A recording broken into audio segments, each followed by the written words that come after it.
bright, it's hard to see, but that's alright.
It's alright.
Şekilli de bir zaten diyeyinler. Ama Voronezh'dan geldik 1300 kilometr dostlar. İnan etip o Tamastar sahipatına geçiren challenge yardım prosto söz yok etip o görün ve komentariyada size karışacak ve like'larınızı ve öz istoriyalarınızı paylaşmanızı istiyoruz.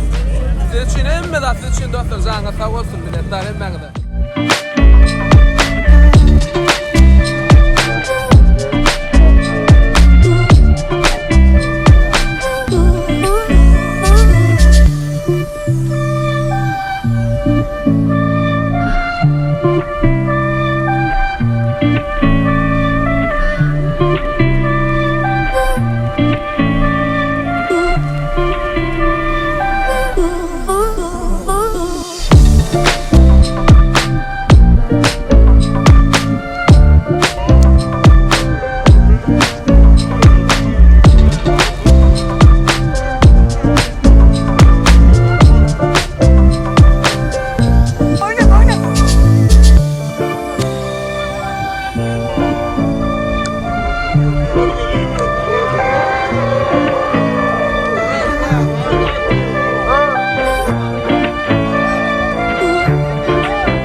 Şekilli sonunda nokta koyduk dünya Türkmenlerine salam ve Sizi.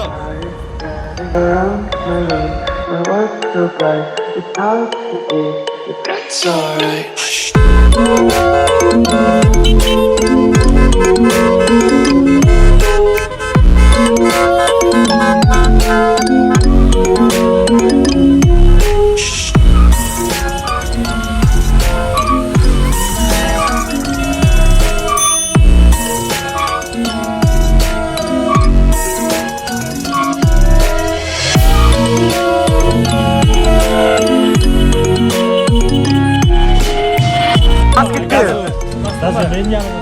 Kazan'da barajda başlanan challenge'ın sonunda koyduk.